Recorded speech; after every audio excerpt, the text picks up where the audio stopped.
Muy buenos días, mis estudiantes de grado séptimo. Tenemos el día de hoy una clasecita más de biología, pero antes de iniciar nuestra clasecita, quiero hablarles sobre el cuidado del COVID.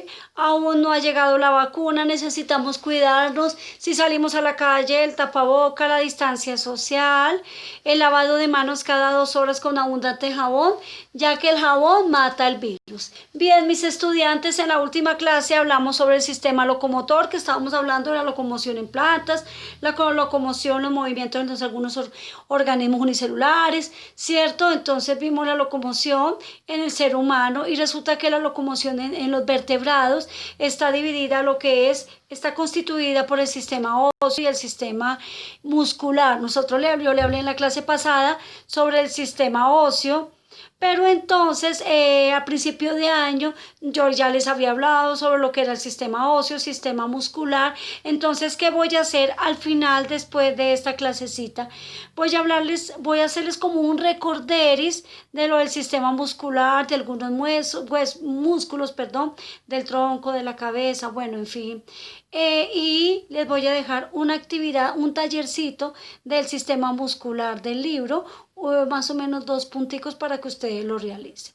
Por ahora, por favor, vamos a escribir en el cuadernito como título el medio ambiente. El medio ambiente es todo lo que nos rodea y la relación entre todos estos factores, ¿cierto? Resulta que el medio ambiente está formado por lo que es los factores bióticos y los factores abióticos. Cuando hablamos de los factores abióticos son aquellos que no tienen vida, como lo es el agua, la composición del suelo, el clima, atmósfera, el aire. Factores bióticos como los animales, plantas, microorganismos, ¿cierto? Pero ¿qué sucede? Que nosotros los seres bióticos, los factores bióticos, no podrían vivir sin los factores abióticos. En este caso nosotros no podíamos subsistir sin poder respirar, sin el aire, sin el agua, ¿cierto? El ambiente es el entorno en donde se encuentran los seres vivos, ¿verdad? El ambiente es por tanto un conjunto de factores que se vinculan y se enlazan permitiendo la supervivencia de los seres vivos. Los organismos presentan factores bióticos, es decir, la fauna y la flora, ¿verdad? Y los microorganismos, mientras que el agua, el aire, la luz, el fuego, el suelo, los elementos del clima representan los elementos abióticos. Ya saben, todo lo que está en las diapositivas deben escribirlo en su cuadernito de biología. Bien, resulta que también nuestro medio ambiente tiene unos recursos naturales, ¿cierto? Los cuales se dividen en recursos renovables y no renovables. Bueno, entonces ahora como título, recursos naturales.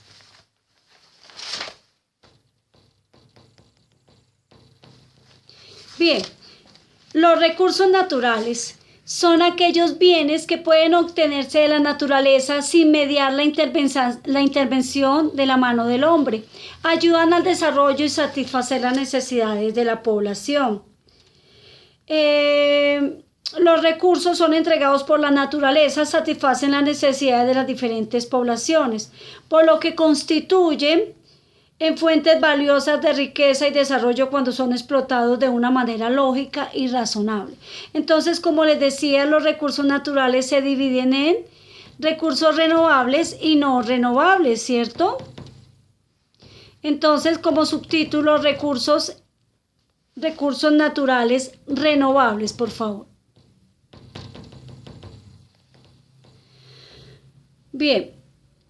Son recursos que se pueden recuperar a través de procesos naturales que tienden a ser cíclicos, cuya velocidad de consumo es menor a la velocidad de la restauración. Por otro lado, los recursos renovables, también hay los recursos renovables a largo plazo o no renovables. Vamos a hablar primero de los renovables. Bueno, son aquellos que a pesar de ser utilizados tienen la capacidad de reponerse, ¿cierto? Como un medio cíclico. Ellos vuelven, se restauran. En el caso del suelo, la flora y la fauna. Cuando nosotros hablamos de la flora, hablamos de todo lo que es la vegetación. Y hablamos de la fauna, hablamos de los animales, ¿verdad? No obstante, los recursos renovables pueden desaparecer si la persona no los protege o no se utilizan adecuadamente. Por ejemplo, cuando se talan los árboles, se corre el riesgo de acabar con muchas especies si esta actividad no está acompañada de un plan de reforestación. Al talar muchos árboles, esos son los hábitats de algunas especies, ¿cierto? Entonces, ¿qué pasa? Ya no tienen dónde habitar. Y si no hay un plan de reforestación, o sea, quiere decir que después de talar árboles, hay que volver a sembrar más árboles, ¿cierto? Hay que sembrar más árboles, entonces de eso se trata la reforestación.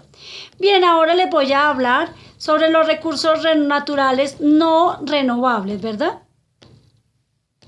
No renovables o de largo plazo, a largo plazo. Bien, estos recursos no renovables son recursos que pueden recuperarse, pero a través de años, de muchos años, ¿cierto?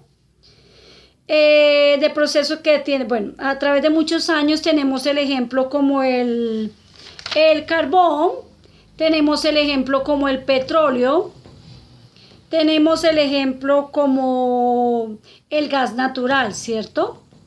Entonces, entre los renovables a largo plazo se encuentran los combustibles, ya les dije que como el petróleo, gas natural, los metales, el hierro,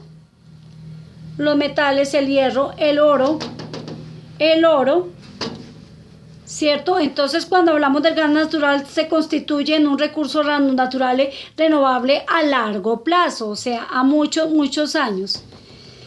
Cuando hablamos del carbón, el carbón solo empezó a formarse después de la evolución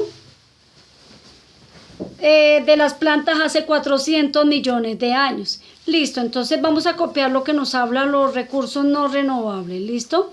Lo que les hablaba del petróleo. El petróleo es un recurso que puede agotarse en poco tiempo, ya que las reservas han disminuido en los últimos años. Bien, les voy a hablar sobre esta actividad. En esta actividad deben escribir lo que está en las diapositivas en su cuaderno de biología. Lo que está en las diapositivas. Como segundo punto en esta actividad, ustedes deben realizar una guía que ustedes tienen allá del aparato circulatorio y el punto 3 de la página 185. Entonces ya saben, la guía del aparato circulatorio y el punto 3 de la página 185. Bueno, mis chicos, como les hablé después de esto, que les iba a hablar un poquitico sobre el sistema muscular, entonces, ya que pues lo habíamos visto a fin de año, les voy a hacer como un recorderis. Entonces, vamos a ver la actividad número 2. Dice, investiga y escribe en tu cuaderno los siguientes puntos. Pero antes de ello, quiero hablarles un poco de lo que las propiedades de los músculos. Bueno, el sistema muscular es el que permite que el cuerpo realice movimiento, además de mantener la forma y la estabilidad, ¿cierto? El sistema se encuentra íntimamente ligado con el sistema óseo. Los dos van de la mano, ¿cierto? El sistema muscular es el responsable de realizar un número importante de funciones que se encuentran en un solo movimiento. Resulta que los músculos tienen propiedades. Ellos tienen elasticidad, la capacidad de recuperarse. Extensibilidad se refiere a la capacidad de distensión muscular. También tienen tonicidad, es la capacidad del músculo de permanecer semicontraído. La contractibilidad es la propiedad por la cual el músculo, al recibir un estímulo, se acorta, y tiene también la excitabilidad, ¿cierto? Hay clases de músculos. Están los músculos circulares, los músculos planos, los músculos cortos, los músculos fusiformes. También tenemos los músculos voluntarios e involuntarios, ¿cierto? Bien, mis estudiantes, entonces también tenemos los músculos de la cabeza. Les voy a hablar sobre uno de ellos. Tenemos los músculos de la cabeza que están en la cara y en el cuello. Está el músculo elevador del labio superior, músculo orbicular del ojo, músculo elevador del ángulo de la boca, músculo orbicular de la boca, músculo depresor de la ceja, que es el que permite el movimiento, ¿cierto? músculo depresor del labio inferior, que también permite el movimiento, elevador del labio superior, músculo depresor del ángulo de la boca. Bien, eso. También tenemos los músculos del tronco, tenemos el músculo deltoides, serrato, dorsal ancho, también está espina ilíaca, ligamento inguinal, son del tronco, ¿cierto? También tenemos los músculos de los brazos, como está el deltoides, el bíceps. Habíamos hablado de algunos de estos músculos al principio de año cuando les hice otra clasecita. El bíceps, el tríceps, también tenemos, bueno, los músculos de las piernas, tenemos los glúteos, aquí en la colita tenemos los músculos que se llaman los glúteos, tenemos el obturador, tenemos el cuádriceps, tenemos también los gemelos, en fin. Ahora sí vamos a ver qué es la actividad. Bueno, nos dice que debemos desarrollar en el cuadernito del libro enlaces, los puntos 5, 6, 7, 8, 9 y 13. El 5 dice, ¿a qué se debe la incontinencia urinaria? Entonces, por favor, investigamos esto. ¿Qué es la fatiga muscular? Séptimo, ¿qué sucede con los músculos cuando se produce una hernia en el abdomen? 8. ¿Cuáles son las causas de un ataque cardíaco? 9. ¿Qué es un calambre? Por si ustedes no tienen el libro. Y la número 13 dice, une las columnas según corresponda. Entonces nos dicen una parte músculos de la cabeza, al otro lado hay 4, para que ustedes allí miren cuál serán. Son A, B, C, D, no más. Bien, entonces ya saben, desarrollamos y me envían por favor al correo. Mis estudiantes, Dios me los bendiga, un feliz día.